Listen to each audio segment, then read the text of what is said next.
bien, bonjour à toutes, bonjour à tous. Nous nous retrouvons pour ces championnats du monde de biathlon ici à Oberhof en Allemagne. Alors, on vient de vivre l'épreuve de la poursuite des femmes. On a vécu beaucoup d'émotions avec le titre de Julia Simon.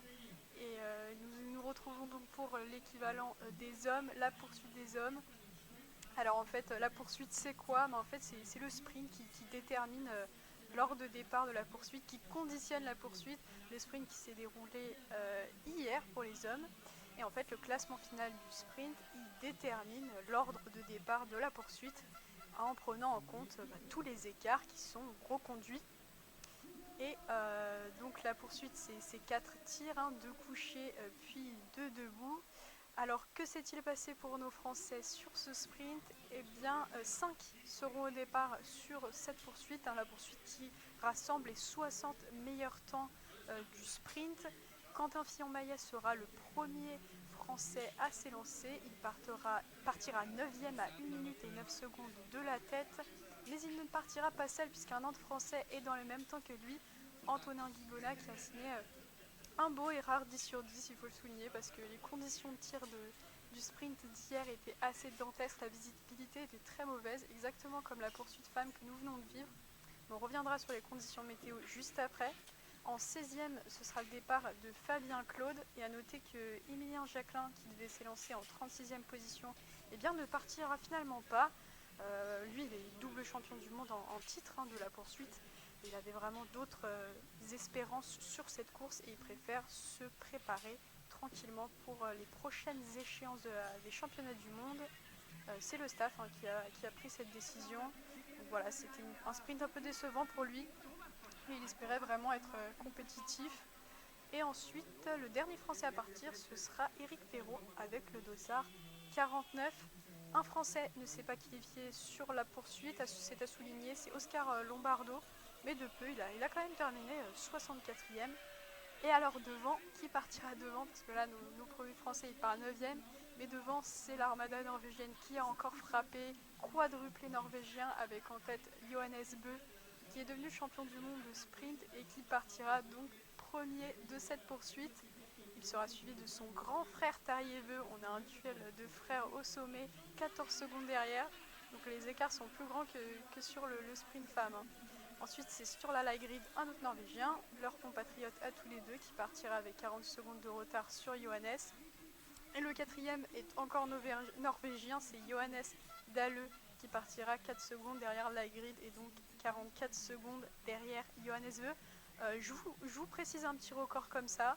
Si Johannes Bø finit sur le podium, ce qui est quand même probable vu son niveau de forme, ce sera son 15e podium d'affilée. Et en fait, c'est tout simplement le record absolu de Martin Fourcade. Et donc, on peut assister, à défaut d'une course palpitante, puisque s'il n'y a pas trop de suspense, eh bien, on peut assister à un record historique aujourd'hui, ce qui est quand même à noter.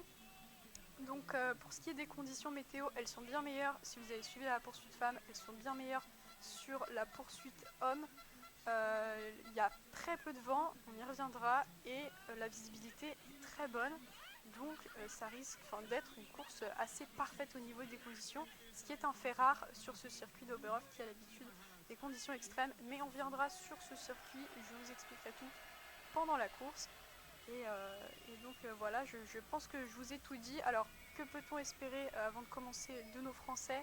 Eh bien, certes, Antonin Guigona et Quentin Fillon-Maillet partent 9 et 10e, mais voilà, Julia Simon a été sacrée championne du monde de la poursuite juste avant chez les femmes, et elle était partie 9e à 1 minute 02, je crois, de retard sur la tête. Et bien là, c'est 1 minute et 10 secondes pour Quentin Fillon-Maillet et Antonin Guigona. Donc il y a vraiment quelque chose à aller chercher. Pourquoi pas?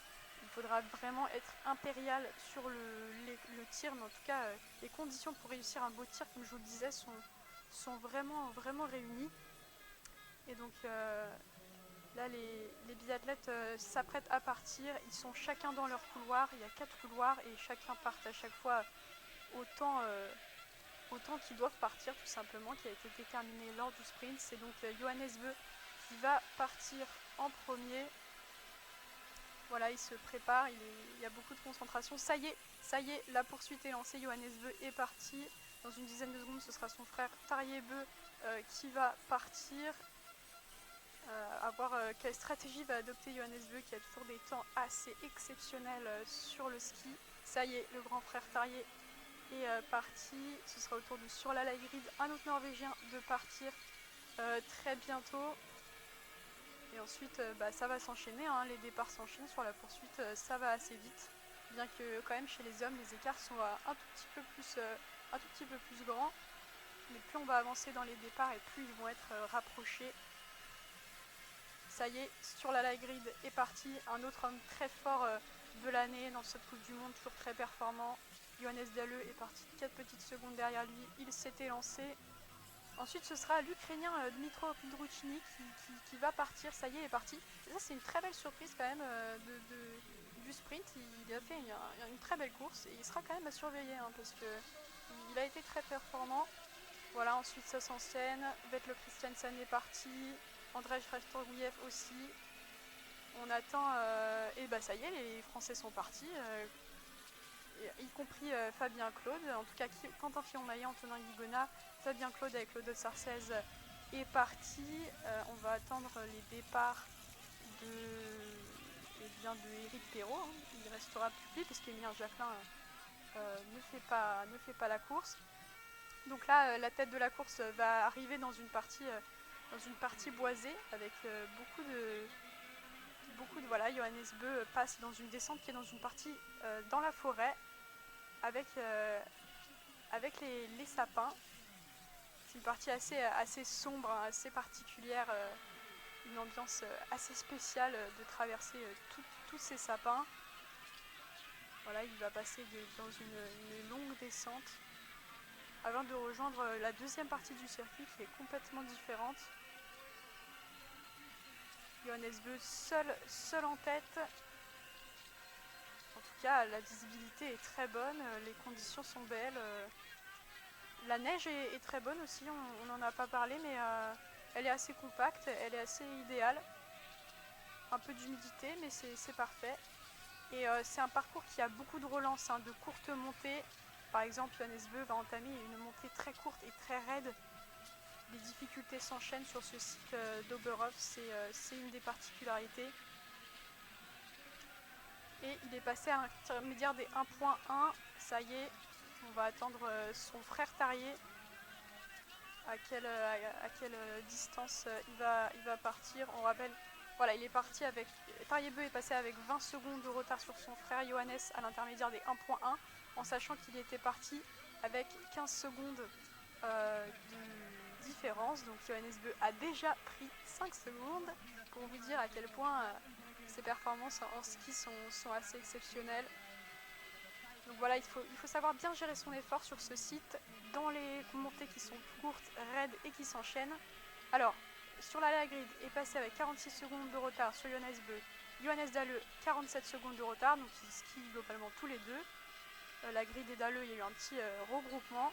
Et derrière, il y a un gros groupe qui s'est regroupé avec l'Ukrainien Pidruchny, Vetle Christiansen, Kuhn l'Allemand, Quentin Fillon-Maillet, Rastorguyev le Letton et Antonin Guigona également, et Samuelsson, Sébastien Samuelsson le Suédois. Donc il y a tout ce groupe-là qui est environ à 1 minute 10 de Johannes Beu. Donc voilà pour l'état un peu de la course. En tout cas, Johannes Beu vient de passer à l'intermédiaire des 1.7, seul en tête. Et on va voir où est son frère Tarjei Beu. Donc là, il est à nouveau dans une partie assez raide, assez pentue. Mais je voulais vous dire qu'à Oberhof, il y a aussi des descentes. Il faut savoir bien les maîtriser parce qu'on peut perdre vraiment beaucoup de temps. Donc c'est important de bien gérer son effort dans les montées. Ah, il y a eu un petit cafouillage dans un groupe. Je crois que c'est un Français. Alors j'ai pas bien vu qui c'était, qui s'est pris le ski dans un concurrent devant. Il faut toujours faire attention hein, parce que quand on est dans ces groupes à pas se prendre les skis, c'est pas forcément toujours évident de doubler, de passer à côté. Là, c'est ce qui s'est passé avec le Français qui s'est un peu pris les skis dans son concurrent. On retrouve Johannes Beu toujours dans une montée, une relance difficile. Mais lui, il a l'habitude hein, de bien gérer ses efforts, d'être très très puissant sur ses skis. Et derrière, Tarjei Beu. Alors, on n'a pas vu du coup à quelle place, il est passé à l'intermédiaire des 1.7 Tarier. Donc on ne sait pas pour le moment combien de secondes séparent les deux frères. En tout cas, la visibilité c'est à nouveau un tout petit peu dégradé. On est un tout petit peu repassé dans une sorte de brouillard, mais c'est toujours acceptable. En sachant qu'il n'y a pas de vent, ce qui est quand même très rare sur ce site d'Oberhof, on a l'habitude toujours qu'il y ait énormément de vent. Derrière, on a sur la Leigrid et Johannes Dahle qui skient ensemble. Johannes Dahle devant sur la Leigrid qui profite de l'aspiration, même si voilà, il y a très peu de vent, donc l'aspiration c'est pas quand même hyper essentiel. Johannes Bö va arriver sur le pas de tir.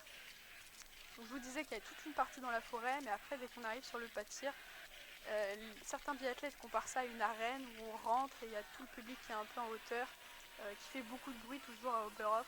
Donc Johannes Bö s'installe sur le pas de tir numéro 1. De toute façon, ils arrivent dans l'ordre. Hein. Le premier se met sur le pas de tir numéro 1 et ensuite on enchaîne, 2, 3, 4. Il installe sa carabine, il s'allonge. Donc 2 tirs couchés d'abord et ensuite on aura 2 tirs debout après. Il place sa carabine devant ses yeux et il va s'apprêter à tirer. Beaucoup de concentration, la première est dedans. La deuxième c'est bon. La troisième aussi, c'est très limite à chaque fois les 2 derniers tirs. Troisième c'est un peu mieux, il est un peu corrigé. Et cinquième plein centre, 5 sur 5 pour Johannes Bö. On va voir comment va répondre son frère Tarier Bö. En tout cas, il y a eu 2 tirs qui étaient un petit peu limite. Mais bon, il est reparti sans faute, 5 sur 5. C'est déjà ça de fait. Tarier Bö, 1 sur 1, 2 sur 2, 3 sur 3 pour Tarier, 4 sur 4, et peut-être 5 sur 5.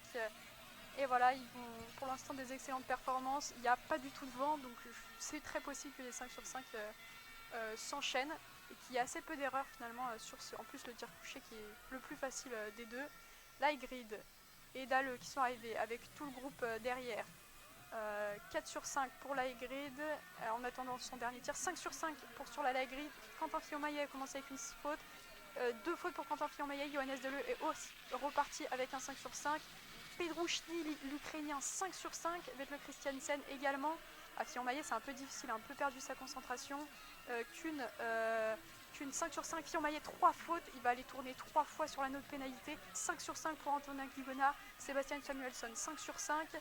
Justus Trello, l'Allemand, devant son public, 5 sur 5. Bon alors c'est compliqué à analyser le tir de Quentin Fillon-Maillet, il y avait beaucoup de tirs en même temps. C'est difficile à dire parce que c'est vrai que les conditions sont parfaitement idéales et il a fait 3 fautes. Donc il va perdre à peu près 1 minute 30 hein, sur la note pénalité de 150 mètres, on perd à peu près 30 secondes par tour. Pour ce qui est des autres Français, donc il y a Fabien Claude qui a déjà fait une faute, Tommaso Giacobel, l'Italien, 2 fautes, 4 sur 5 pour Fabien Claude qui va aller tourner une fois sur la note pénalité. Je guette les autres Français, il restait Perrault. En tout cas, donc Johannes Bö est sorti premier de ce parti, suivi de Sébastien. Non, pas du tout. Il faudra qu'on revoie le classement pour. Mais Sébastien. Donc Johannes Bö est évidemment sorti premier de ce pas de tir. On va revoir de toute façon le classement à la sortie de ce premier tir. Il y a eu beaucoup de 5 sur 5 au début et après il y a eu quelques erreurs à voir. Pourtant, on a sur notre écran de retour le fanion rouge qui indique la puissance du vent à côté du pas de tir qui est pratiquement immobile, un petit peu agité mais très très légèrement. Et Oberhof qui a l'habitude des conditions de vent extrêmes, c'est plutôt rare, voire unique, voire inédit d'avoir un vent aussi faible. Donc on attend le classement de cette sortie du pas de tir pour y voir plus clair.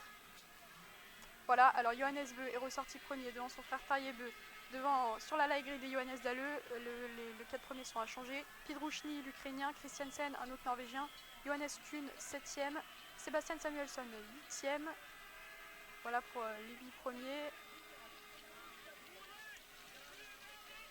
En tout cas, on a toujours un classement, en tout cas sur les premières places, qui est identique au classement de départ. Il n'y a pas eu de gros bouleversements sur ce début de course. Johannes Bö qui est passé à l'intermédiaire des 3.6. Tarier Bö est passé à l'intermédiaire des 3.6 avec 28 secondes de retard sur son frère. Donc Johannes Bö a encore creusé l'écart en tout cas. lui qui avait eu un peu de mal hein, sur ses tirs sur le sprint hier, c'était très limite, il avait un peu eu beaucoup de chance. Et là, en tout cas, il commence avec un 5 sur 5, donc c'est une bonne nouvelle pour lui. Sur la light grid, est passé avec 52 secondes de retard sur Johannes Beu à l'intermédiaire 3.6, tout comme Johannes Dalleux, 53 secondes de retard. Ensuite, il y a un petit groupe avec Johannes Kuhn, Christiansen, Sébastien Samuelsson et Pidrouchny qui sont à peu près à 1 minute 2, 3, 4 de retard sur Johannes Beu à Saint-Intermédiaire des 3.6. Tous ensemble, on va voir comment vont ressortir le premier français. Là, c'est Johannes Beu, toujours dans ses montées assez difficiles, dans ses relances difficiles du site d'Oberhof qui passe à l'intermédiaire des 4.2.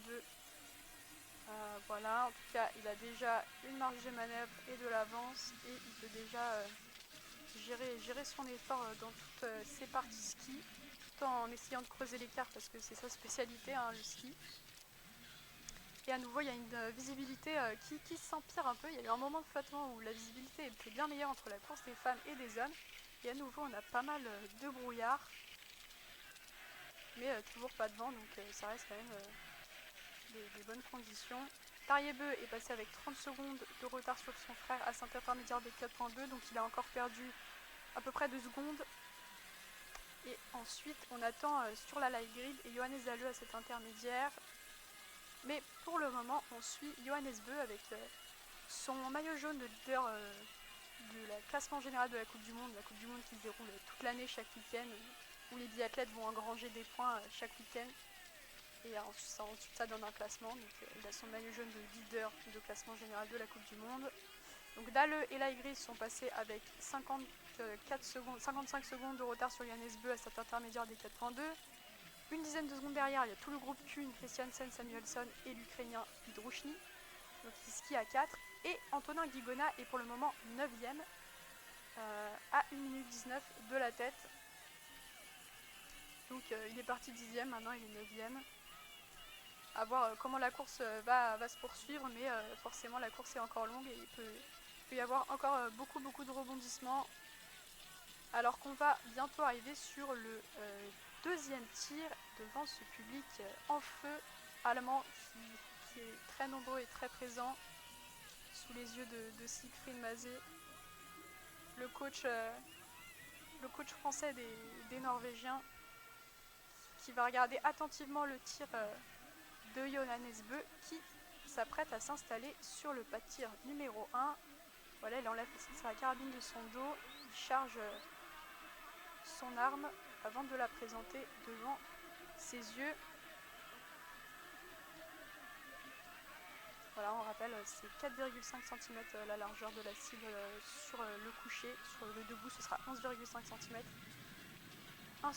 La première est dedans pour Johannes Beu, la deuxième aussi, la troisième aussi, plein centre, la quatrième aussi, et la cinquième légèrement sur la droite. C'est bon, 5 sur 5 pour Johannes Beu. Bah, c'est parfait, hein, routine pour Johannes Beu, j'ai envie de dire. Il fait le début de course rêvé, comme il aurait voulu. Tariebeu s'est installé lui à son tour et s'apprête à tirer. La première est dedans, la deuxième aussi, la troisième aussi, quatrième c'est bon, et le 5 sur 5, 5 sur 5. Très propre, hein, ces tirs des deux premiers Norvégiens sur ce deuxième tir couché. Laigrid et Johannes Dalleux se sont installés à leur tour, les deux autres Norvégiens qui étaient 3 et 4e en arrivant sur le pas de tir. Les deux premières sont dedans pour Laigrid. Ah, une erreur pour Johannes Dalleux. 3 premières sont dedans pour Laigrid. 4 sur 4 oui pour Laigrid et 3 sur 4 pour Dalleux. 5 sur 5 pour Laigrid. Dalleux est retourné une fois sur une autre pénalité. Ensuite, il y a le groupe Samuelsson, Pidrouchny, Kuhn, Christiansen, Guigona qui s'est installé.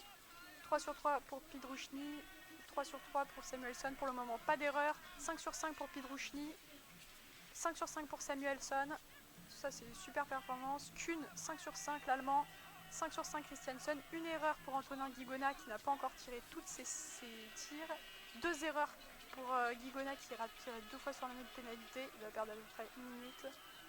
Donc en tout cas, on a Johannes Beu qui est ressorti devant Tariebeu, devant Laigrid, devant Pidrouchny, qui fait une excellente course l'Ukrainien. Ce serait vraiment une des révélations en tout cas de ces championnats. Rastorgouyev a fait 5 sur 5 également derrière. Strello, 4 sur 5, 5 sur 5 pour Strello. Ensuite, il y a Fabien Claude qui s'est installé sur le pas de tir. On va voir Quentin Fillon-Maillet aussi. Et ça commence par une erreur pour Quentin Fillon-Maillet. Et également une erreur pour Fabien Claude, 2 erreurs pour Fabien Claude, 2 erreurs pour Quentin Fillon-Maillet. Décidément, c'est vraiment compliqué pour les Français sur le tir. Du coup, 2 erreurs pour Fillon-Maillet qui va aller tourner 2 fois sur la ligne de pénalité, tout comme son compatriote Fabien Claude. 2 erreurs également, mais c'est pas les seuls à faire des erreurs. Par exemple, le Tchèque Vaklavic a fait 4 erreurs là à l'instant. Donc il y a quand même quelques erreurs alors qu'il y a très peu de vent. Peut-être la visibilité qui est pas exceptionnelle sur le pas de tir, mais c'est vrai que là on a quand même, en contraste avec les Norvégiens qui font des tirs parfaits et qui sont devant. Toujours cette armada norvégienne très présente toute l'année sur les courses de la Coupe du Monde. Un peu moins chez les femmes, mais alors chez les hommes, les Norvégiens écrasent tout. Et c'est vrai que pourtant, on voit à nouveau sur notre écran de retour les fanions qui ne bougent pas, donc il y a peu de vent. En tout cas, les supporters norvégiens qui sont venus sont extrêmement heureux. Alors, point classement à la sortie de ce deuxième tir. Johannes Bö devant, Tarjei Bø devant sur la light grid. Pidruchny est passé 4ème. Samuelsson fait très belle course, 5ème. Johannes Kuhn 6ème. C'est Dalleux qui a pris un peu de retard. De toute façon, après, ils sont assez rassemblés. Pour le premier français, c'est Antonin Guigona qui est 12ème. Mais voilà, en tout cas, on attend un peu le tir debout pour peut-être avoir quelques rebondissements dans cette course, parce que pour le moment, les Norvégiens font toujours la course en tête.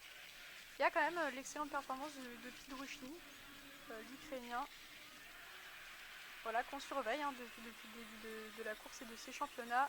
Alors, à l'intermédiaire des 6.1, Johannes Bö est passé devant son frère Tarjei Bø qui est 38 secondes derrière. La grid est 1 minute 1 derrière Johannes Bö. Et derrière, il y a un petit groupe avec Johannes Kuhn, Samuelsson, Christiansen et Dalleux à 1 minute 12 de la tête. Donc, on a Johannes Bö devant, Tarjei Bø, ensuite la grille qui s'est un peu détachée, une dizaine de secondes devant un petit groupe de 4. Pidruchny, il est 8ème. Ah, il est repassé 8ème. Il a un peu lâché niveau ski. Voilà, quand on nous disait l'importance de bien gérer son effort sur ce site qui est assez exigeant au niveau du ski. Voilà, il a lâché un peu de temps. Il a 1,22 à cet intermédiaire de 6.1 de Johannes Bö. Ah, il y a eu une chute du laiton. On espère que ça va, parce qu'il est un peu tombé en contrebas dans les filets de la piste. Vous voulez, il y a la piste et il a glissé sur tout le travers de la piste pour tomber à côté. En tout cas, on est en train de l'aider à se relever. Mais voilà, il était un peu tombé en contrebas. C'est bon, il s'est relevé, il réajuste ses lunettes et c'est reparti. Plus de peur que de mal pour lui. Alors la neige est excellente, il y a des bonnes conditions de neige. Mais voilà, il faut faire attention aussi dans les descentes à ne pas commettre d'erreurs, à être très concentré. Il y en a pas mal sur ce parcours. Et il faut savoir bien les gérer parce que on peut aussi perdre beaucoup de temps. En tout cas, Johannes Bö, toujours seul en tête, un ski puissant, comme d'habitude. Il entame une montée de ce parcours et il va bientôt arriver sur le premier tir debout et le troisième tir de la course. Là, on est en Allemagne, mais les supporters norvégiens dans les tribunes, on les voit en grand nombre. Voilà, il va bientôt arriver sur le pas de tir, il va s'installer sur le numéro 1 comme depuis le début de la course. La visibilité a l'air plutôt bonne, d'après ce qu'on peut voir. En tout cas, la réalisation nous montre beaucoup le public, parce qu'il doit y avoir une ambiance assez incroyable sur ce stade d'Oberhof. Les fanions sont un peu plus agités. Même bien plus agités que sur les deux premiers tirs. À voir, ça peut être très intéressant. Voilà, Johannes Bö a placé sa carabine devant ses yeux. voir quelle stratégie il va adopter. Les 2 premières sont dedans, il tire très rapidement, la 3e aussi, la 4e est dedans, et la 5e c'est bon, 5 sur 5 tranquille. Siegfried Mazé, le coach, est content. En tout cas, il a décidé de faire la stratégie de tirer rapidement, et donc en plus il va gagner du temps, et en plus il n'a pas fait d'erreur, alors qu'on avait bien vu que le vent était un peu plus agité que sur les 2 premiers tirs et le début de la course. En tout cas, c'est une excellente performance. Très serein sur le tir, on l'avait vu un peu moins serein sur le tir au sprint hier, et puis là, il nous prouve le contraire, qu'on a eu tort d'avoir des inquiétudes. Tariebeu s'est installé sur le pas de tir. La première très limite mais ça passe, à la 2e par contre ça ne passera pas, la 3e non plus, la 4e c'est bon, et la 5e c'est bon, 3 sur 5, et encore il a été chanceux sur le premier tir, parce que c'était très limite. Sur la light grid, peut peut-être en profiter, l'autre norvégien. Le premier est dedans, la 2e aussi. La 3e c'est bon. La 4e aussi. 5 sur 5, toujours excellente performance sur le tir 1, sur la light grid, très très efficace. Et il va repasser devant Tariebeu, donc changement un peu sur le classement. On attend que les autres tirent. Samuelsson, Kuhn, Dalle, Christiansen sur le pas de tir. Pas de faute pour personne pour le moment. Christiansen va peut-être ressortir en tête. Oui, 5 sur 5. Une faute pour Dalle. Un tour de pénalité. Pour Kuhn, ce sera pareil. Un tour de pénalité. Et Samuelsson, 5 sur 5. Pidrouchny, il a commencé son tir. Une faute. 2 fautes pour Pidrouchny. Et ça fera 2 tours de pénalité. 250 mètres, 300 mètres de pénalité pour Pidrouchny. En tout cas, Johannes Beu devant la grid. À 1 minute derrière la grid, 1 minute derrière Johannes Beu, c'est énorme. Christiansen, 30 secondes derrière la grid, et Samuelsson, il est avec Christiansen à 2 secondes près. Et Tariebeu est ressorti 1 seconde derrière Samuelsson et Christiansen. Guigona, Antonin Guigona, le français, est arrivé sur le pas de tir avec Rastor Guyev, le letton, Justus Strelo, Niklas Hardberg, le suédois, et Martin Sponsilooma, le suédois, et Roman Ries, l'allemand, puis ça enchaîne. Une faute pour Antonin Guigona pour le moment. Une faute pour Martin Ponsilooma. 2 fautes pour Antonin Guigona. 2 fautes pour Antonin Guigona. 2 tours de pénalité. Rastor Guyev, 1 tour de pénalité. Niklas Hardberg fera le plein. Martin Ponsilooma, 1 tour de pénalité. Quentin Fillon-Maillet est arrivé sur le pas de tir. Roman Ries, une erreur. Iliev le Bulgare, un 5 sur 5. Fillon-Maillet, 5 sur 5. Ah, là on retrouve un peu ses standards. Là, il y a le Suisse Finello qui a fait un 0 sur 5, tout simplement. Très compliqué pour lui. Mais on est content de voir Quentin Fillon-Maillet à nouveau faire un tir, un très bon tir. Fabien Claude, il est retourné une fois sur une autre pénalité. Parce que c'est vrai que les Français ne faisaient pas des tirs exceptionnels. Là, depuis le début de la course, c'était assez moyen. Donc là, 5 sur 5, Quentin Fillon-Maillet qui se replace 12e, mais il est à 2 minutes 50 du podium, donc autrement dit c'est un peu mission impossible quand même, c'est très très compliqué là de faire quelque chose. Bon, sachant qu'il faudrait plus faire l'écart, il y a 1 minute 50 de la grid, pas 2 minutes 50 de Johannes Beu, parce que Johannes Beu met 1 minute à tout le monde de toute façon. C'est assez impressionnant. Bon, on a beau faire le tir parfait, il sera toujours devant. Puis en plus, voilà, s'il fait un tir parfait, ça aide pas la concurrence. Donc voilà, au classement de ce 3e tir, Johannes Beu devant sur la light grid, devant Vetle Christiansen. Ensuite, Sébastien Samuelsson, Tariebeu, Johannes Dalle, Johannes Kuhn. Et je crois que c'était Justus Strelo en 10e, mais je ne suis pas sûre, ce sera confirmé. 2 Allemands dans le top 10 en tout cas. Et 4 Norvégiens dans le top 10. Donc ça fait beaucoup de combinaisons bleu foncé, noir. Il faut savoir que les Norvégiens n'ont pas la combinaison à la couleur de leur pays. Des petits motifs un peu en bas des jambes, un peu stylisés. En tout cas, on attend les temps aux intermédiaires. À l'intermédiaire des 8.6, sur la grid est passé avec 1 minute 10 de retard sur Johannes Beu. Donc Johannes Beu a encore repris 10 secondes d'avance. Christiansen est passé avec 1,36 de retard. Avec Samuelsson et Tariebeu, ils sont dans les mêmes temps. Tous les 3, ils skient ensemble. En tout cas, je pense que ça peut être une bonne performance pour Sébastien Samuelsson, qu'on avait vu un peu plus en difficulté sur ce début de saison. Et là en tout cas, il revient en tout cas sur les premières places, donc c'est intéressant pour lui. Et ça faisait longtemps qu'on l'avait pas vu, là. Donc c'est quand même à souligner. Toujours un peu de brouillard hein, sur Oberhof, mais voilà, sur le tir, ça n'a pas l'air d'être trop gênant. C'est un peu la partie en forêt, donc la première partie du circuit, qui elle est assez sous le brouillard. En tout cas, Johannes Beu, une fois de plus, écrase la course. Ah, on a vu Sébastien Samuelsson jeter ses lunettes à côté. Ça le gênait visiblement, peut-être un manque de visibilité, et qu'on voit pas si bien que ça quand on est dans la course avec tout ce brouillard. À l'intermédiaire des 9.2, Johannes Beu est passé devant sur la light grid, qui est passé avec 1 minute 10 de retard. On attend le petit groupe de 3 qui est derrière. L'écart est stable donc entre Johannes Beu et light grid à l'intermédiaire des 9.2. Christiansen est passé à 1 minute 40 avec Sébastien Samuelsson et son compatriote norvégien. Allez, c'est parti, le dernier tir et peut-être la confirmation du futur sacre pour Johannes Beu. En tout cas, à moins d'un cataclysme, d'une catastrophe sur le tir ou d'une perte totale de ses moyens, ce qui est déjà arrivé, il faut le dire, dans la carrière de Johannes Beu. Et on ne voit pas trop ce qui pourrait aller le priver d'une médaille d'or encore une fois. En tout cas, il s'est installé sur le pas de tir pour le tir debout, le dernier tir. Tir debout qui est toujours un peu plus compliqué, 11,5 cm de diamètre pour les cibles. La première est dedans, la deuxième, c'est bon, la troisième aussi, la quatrième aussi. Et la cinquième aussi, un tir exceptionnel, extrêmement rapide.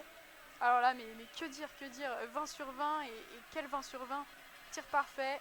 Franchement, un exemple, Johannes Beu qui file vers le sac, mais alors on a l'impression que c'est d'une facilité déconcertante.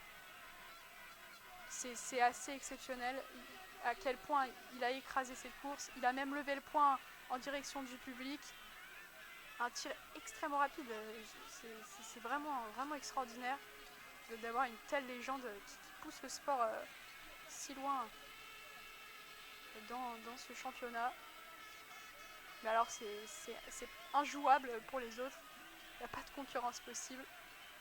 En tout cas, il a manifesté son émotion, sa joie sur le pas de tir avant de repartir vers tout son clan norvégien, et Siegfried Mazé, le coach qui doit être ravi. Alors Tarjei Bø, sur la light grid, pardon, et s'apprête à tirer lui aussi sur ce tir debout, dernier tir de la poursuite. La première est dedans, la deuxième aussi, la troisième aussi, la quatrième c'est bon. Et c'est bon, c'est tout bon pour sur la light grid. Bon alors c'est dommage parce que sur la light grid il a fait une super course, 20 sur 20, super tir, mais malheureusement ça suffit pas. Il est quand même 1 minute 12 derrière la grille, Johannes Beu à la sortie de ce tir.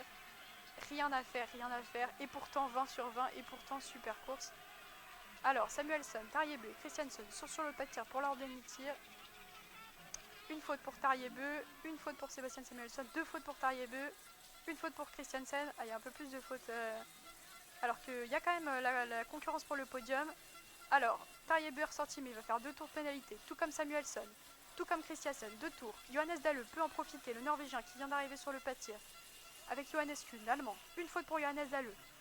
Johannes Kuhn peut en profiter, 2 fautes pour Johannes Dahle, une faute pour Johannes Kuhn, décidément. 3 fautes pour Johannes Dahle, et pour Johannes Kuhn, 2 fautes. Alors là, il y a du suspense pour la 3ème place. Parce que autant Johannes Bø est seul devant, la grid est passée à 1 minute 12 à la sortie du pas de tir et est loin devant. Mais alors entre tous les tours de pénalité et toutes les fautes qui ont été faites sur ce dernier tir, il y a vraiment du suspense pour la 3ème place. C'est dommage que les Français aient fait beaucoup d'erreurs sur le début de ce tir, parce que il y avait vraiment moyen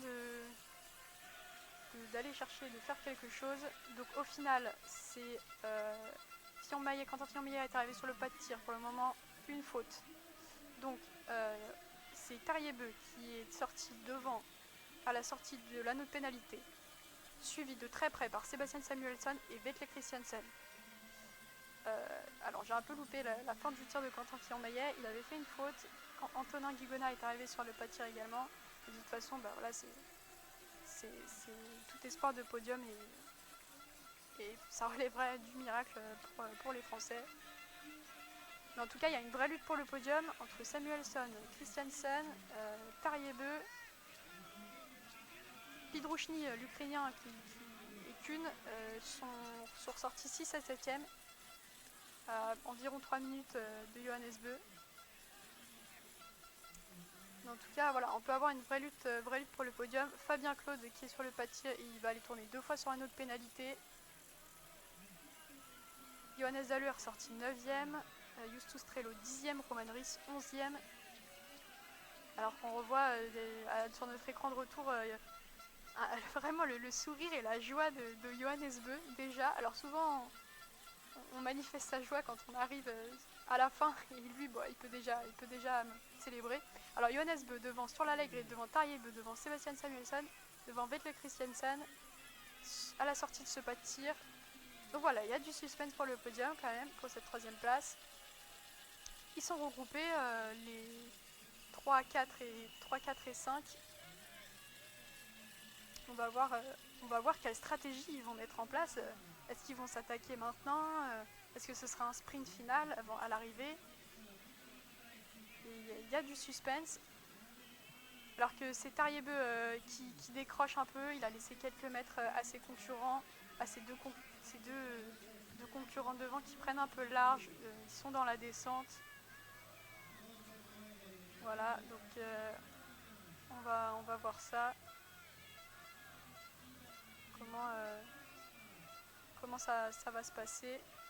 On attend un peu les intermédiaires pour voir les écarts. En tout cas, on s'attend à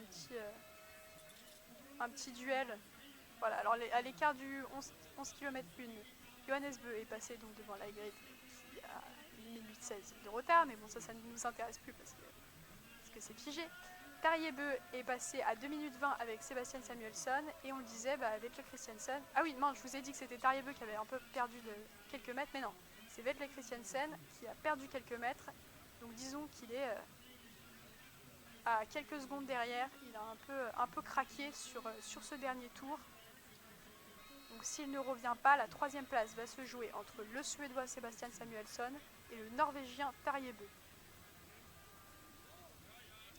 En tout cas, Johannes Beu, il est un peu tranquille à l'avant. Il a le temps de savourer, il a le temps de profiter, il a le temps de se faire plaisir. Et il peut se faire plaisir. En tout cas, on le voit tout sourire, très décontracté. Et il va bientôt passer cette ligne d'arrivée. Ah, il tire sa révérence en face du public. C'est très, très classe. Et voilà, il est sur la dernière ligne droite. Johannes Beu va être sacré champion du monde. Ah, il nous fait une célébration. Alors, il pose un genou par terre et il a fait un signe de tir avec sa main droite. Et voilà, il est enfin passé la ligne d'arrivée. Il est champion du monde de la poursuite. Il est tout sourire. Johannes Beu, ça fait super plaisir à voir. Franchement, bravo, parce que bravo la légende. Et il arrive tout tranquille. Et il marque l'histoire, 15e podium.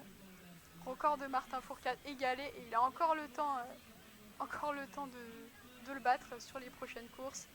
Alors derrière, pour ce qui est de derrière, Lägred va donc faire 2e. Et derrière, on a toujours Sebastian Samuelsson et Tariebeu. Ah, sur la Lägred, prend le temps aussi de célébrer. Il a checké quelques mains dans le public. Et il va lui aussi bientôt passer la ligne d'arrivée. Et il est aussi tout sourire. Alors on va voir s'il nous fera une célébration aussi inventive que Johannes Beu, qui à 1 mètre devant la ligne, il a posé un genou par terre. Il faisait un petit signe de tir avec sa main. C'était très, très recherché. Et voilà, sur la Lägred, l'autre Norvégien, médaillé d'argent de cette poursuite homme. Il applaudit dans ses mains. Il lève son bras droit et sa jambe droite sur la ligne d'arrivée. Et en tout cas, on a le droit à une belle accolade, un beau check entre les deux premiers. Alors, derrière, il y a un vrai combat pour la troisième place entre Tarjei Bø, le grand frère de Johannes Bø, et Sebastian Samuelsson, le Suédois. Les deux revenants qu'on avait plus trop vu à l'avant des courses sur la Coupe du Monde. En tout cas, il y a un vrai sprint. Sebastian Samuelsson essaye de prendre l'ascendant et d'attaquer Tarjei Bø. Il essaye de partir tout seul. Ah, peut-être, il arrive à prendre un tout petit peu de distance. C'est Sebastian Samuelsson. Sebastian Samuelsson qui va prendre la médaille de bronze. Tarjei Bø s'incline derrière, il va finir quatrième. Sebastian Samuelsson, médaillé de bronze de la poursuite. Il avait un point au ciel. Et Tarjei Bø qui s'est incliné au sprint, quatrième à 1,57 de Johannes Bø. Laigrid avait terminé 1,11 de Johannes Bø. Sébastien Samuelsson à 1,54 de Johannes Bø. Donc ça fait Bø, Laigrid, Samuelsson, Tarjei Bø. Pour la cinquième place, c'est Vetle Christiansen qui en a fini. Donc en fait, sur le top 5, on a 4 Norvégiens et dont 2 sur le podium. Si Johannes Kuhn est passé 6ème, l'Allemand, tout le public allemand d'Oberhof applaudit. En tout cas, bah voilà, l'armada norvégienne a encore frappé, mais on a eu un peu de suspense pour le podium. Ensuite, Johannes Dahle vient de franchir la ligne 7ème, un autre Norvégien. Pidruchny, l'Ukrainien, termine 8ème. Très très belle course pour lui. Rastor Gouyev, le laiton, 9ème. C'est Rastor Gouyev en plus, je crois, qui était tombé tout à l'heure. Roman Ries, l'Allemand, 10ème. Donc finalement, il arrive à faire 9ème alors qu'il s'est pris une belle chute. Justus Trello, 11ème. Donc voilà pour l'arrivée. Et ensuite, premier français, Quentin Fillon-Maillet, 12ème. Il était parti 9ème, on le rappelle. Il termine à 3 minutes 18 de Johannes Bø. Ensuite, c'est Stroheim, le Norvégien. Antonin Guigona, 14ème, à 3 minutes 21 de la tête. Ensuite, c'est Bénédicte Doll, qui vit pas une super saison ni des super championnats du monde, même à domicile, l'Allemand. C'est un peu compliqué pour lui, on l'a vu sur le sprint, c'était assez compliqué. Et là, on a à l'image les trois premiers qui posent pour la photo. Donc voilà, assez décevant un peu pour les Français qui n'ont pas pu être compétitifs ni faire de remontée. Faudra voir les temps de ski, mais en tout cas sur le tir, ça a été vraiment compliqué. Il y a eu beaucoup d'erreurs, c'est dommage. Fabien Claude avec 6 erreurs, il termine 21ème à plus de 4 minutes de la tête. Donc voilà, il y a quand même eu beaucoup d'erreurs alors que le vent s'est un peu levé sur les derniers tirs.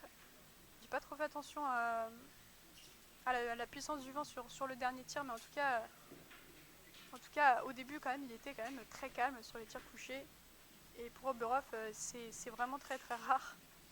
C'est un site, c'est la deuxième fois que ce site accueille les championnats du monde. La dernière fois c'était en 2004. Et voilà, il est souvent connu pour ses conditions extrêmes.